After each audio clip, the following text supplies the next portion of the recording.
Well, welcome back, everybody. This is Peter Renna, back with another edition of Dollar Bin Digging.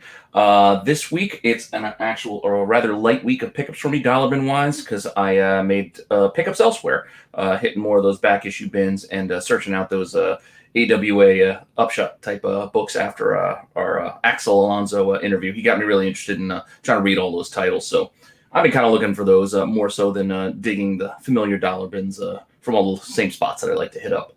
But I did grab a few things out of the flea market. But I'm going to start off showing you the dollar books. But what I found a little bit more interesting this week is I found a few more $2 books. So I know that's kind of stretching my article a little bit, which is dollar bin digging. But I don't know about you, but I'm seeing a lot more $2 boxes out in out the flea markets and different shops. Just I don't know. Maybe it's just they don't want to go down to $1 just yet. They're still trying to get those $2 out of certain books. But the selection is usually better with the $2 books.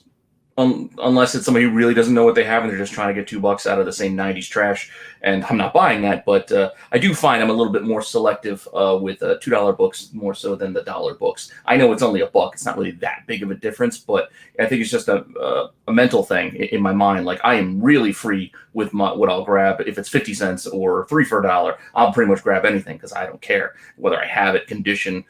So as price gets up a little bit higher, I get a little more discerning in the books that I'm trying to take home, basically. So this week, I'm going to show you the dollar bin books that I did get. But for the article purposes, I'm actually going to focus on the $2 books for this time out, just because I think they're a little more interesting. And I just want to remind you guys all that those boxes are out there, and you should be looking in there too, because there's stuff to be found. Anyway, again, you can check out this article over on comicbookinvest.com if you're not reading it already or viewing it there. Make sure you go check it out there and, check out me and my buddies who also do some other shows over on Tales from the Flip Side where, we got a lot of comic content dropping, basically every day. So if you're not subscribed, not checking out the site or that channel, make sure you do so for both because, again, a lot of great stuff there and I'm happy to be a part of both. So without further ado, let's get to these books that I got here. Again, I'm going to start off with the dollar books, but nothing was really grabbing me to say, I want to write about these, but I'm going to show them off to you anyway because it's just the crap that I decided to bring home for a buck.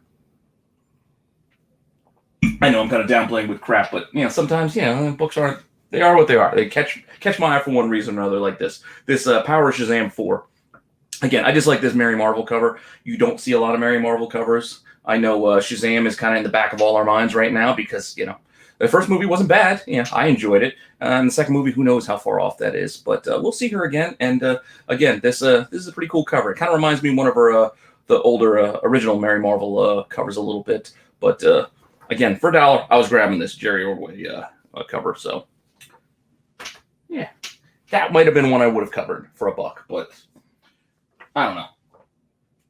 This is just a random Rose and Thorn 2. Hughes. Again, I usually grab Hughes covers when I see them out in the wild, for $1 or less, because whether I have it or not, or I'm not sure, like in this case, I think I have this already, but I'm not positive. So for a buck, I was grabbing it because I'd rather have an extra one for $1 than go, darn it, I did need that book and I could have got it for a buck. This was just a random grab just because I was kind of curious. This is the Marvel's Tales that kind of just has a bunch of reprints. These were hefty $7.99 covers. So to get this for $1, I figured it was worth it. Plus, it's a pretty cool Inhyuk Lee cover there with Moondragon, who, maybe we see in Guardians 3. I don't know. But it's a pretty cool cover. And again, this is an $8 thick book full of reprints from Marvel Tales and Annihilation. So to get this for $1, I was grabbing it. So that's a read for me. That's a $1 pickup just to read. This is a book I actually considered buying for cover price, $2.99, when I found it in. Recently, I did a video also explaining my pickups where I got like this Detective and the Batman one here for cover from an abandoned pull box from an LCS that I stopped by. And again, they had a lot of new 52 DC stuff. They had Flash, but they also had Green Lantern, and I did consider grabbing this for cover and Flash one for cover. But I said, you know what? I'm just going to stick with Batman for now. And, this doesn't really do all that much anyway, but I'm kind of glad I did because then I would have bought one for cover and then one for $1, within a week and with no real plan of what to do with them because I already have this. This is not a book that I don't already own. It's just for a buck, though. I wasn't leaving it behind. $2.99, I left it behind. $1, I did not.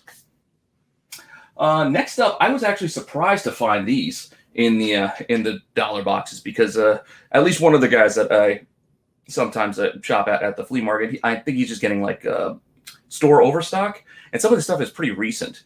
This actually came up in that Axel Alonso three comic Monty that we filmed when we were talking about crime books, and we were talking about Ed Brubaker and Sean Phillips, and actually Sean Phillips' son has a book out, this That Texas Blood, and I was kind of curious, and now I found it, and I found the A cover and the B cover, $1 each. So now I can read these and check these out because again, I was curious. It's interesting they came up, and there it was. Yeah, his art kind of looks like his dad's, a bit, Sean Phillips. But yeah, I don't know. I'm curious. Again, like I said, these are pretty recent. These are pretty new. So to catch these for $1 each, I felt like that was a good deal. Again, a couple more for the read pile. Next, what do we got here? Oh, 90s classic that I won't leave behind when I see it, and that's Green Lantern 50. Parallax. You got Kyle Rayner coming in to take over as Green Lantern. This Emerald Twilight storyline was a classic from the 90s. So again, for $1 or less, I don't leave this behind. And it's a pretty good shape too for being in there. This glow in the dark cover. So I'll have to check see later if the glow in the dark still works, but I think it does. All right, couple more dollar books. And again, I'm not going to write about these ones because while they're a little intriguing, they just weren't enough to really capture my attention and feel like I wanted to share more info on them. But up next, I got JSA 1. This isn't the Justice Society of America that has more first appearances for the newer classic characters like Cyclone and whatnot. That's the series after this one. But still, this JSA 1 is more of a reintroduction to this classic team, to the DC universe, kind of refreshing a lot of the older characters. And it's still a great story. I mean, this is James Robinson, I think, was a part of the David Goyer. Again, really good book. And I don't know, for $1, I wasn't going to leave that in the box. Sticking with my later printing pickups, like if I see something interesting that's a later print, I'm just going to grab it just in case, because these days you never know what might hit and what might spike, because when I find out some of these second, third print, fourth print books, what they're selling for, I am astounded. And at a time when I would have been happy to get rid of like my Venom 9 second prints for $20 each, because I found them for $1 in a bin, months ago, and now I can see those books are selling for quite a bit more, nearing $100, ridiculous amount. But I mean, not ridiculous, but much more than I accepted or I would have ever expected those books to do. This market, I don't quite understand it. Things get kind of crazy, but you just got to be prepared and just roll with it. So, hey, people are going to spend their money on what they want to spend it on. Again, I'm looking at these things in dollar bins, and then if I decide I want to flip it, I will flip it and get what I get. But you collect how you want to collect, and try to be mindful of where you're putting your money, and try not to invest in some of these hot books, because that's not always the smartest play, and you may never see the return on that investment. But if it's just a book you want for you and you don't care about spending that money, then just do it. Don't let anybody tell you any different. But if you're doing it thinking I'm going to spend $80 for this book, and in 6 months it's going to be $200, you may be wishing a lot more than seeing the reality of what's going to happen. But anyway, enough of the public service announcement there. These books, again, seem cheap.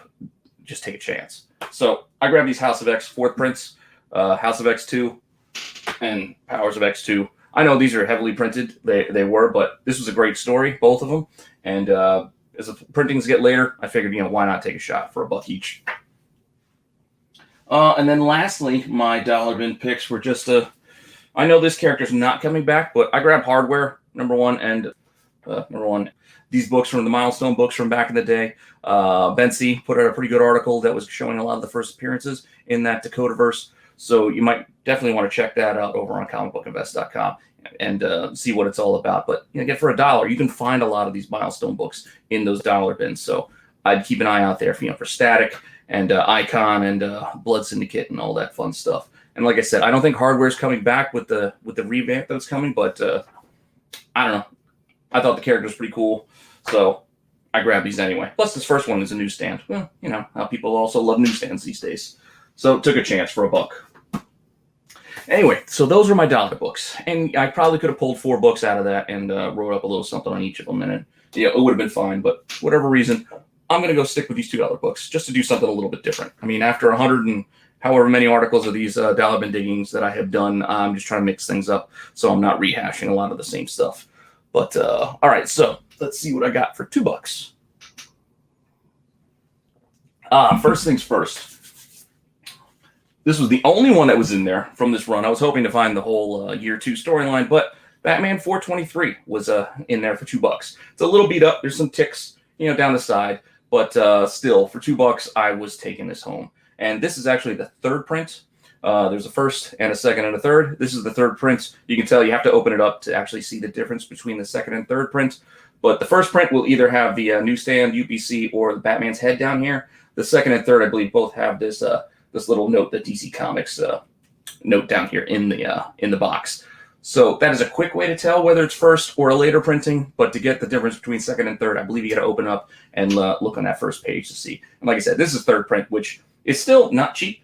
That first print, it shocked me to find out how much that book is going for now. I mean, $100, $100 raw sale for a first print of this book sold just recently. I guess it's related to the Robert Pattinson Batman movie. That's what I can only assume, because I did hear rumors that the storyline might kind of follow more of a year 2 type story, and then with the guns that are supposedly built into his bat symbol. I don't know. I mean, we'll have to see, but the prices on that book are getting ridiculous. That was actually $1,000 9/8 too for the first print of that book. That I have no idea that book went that high.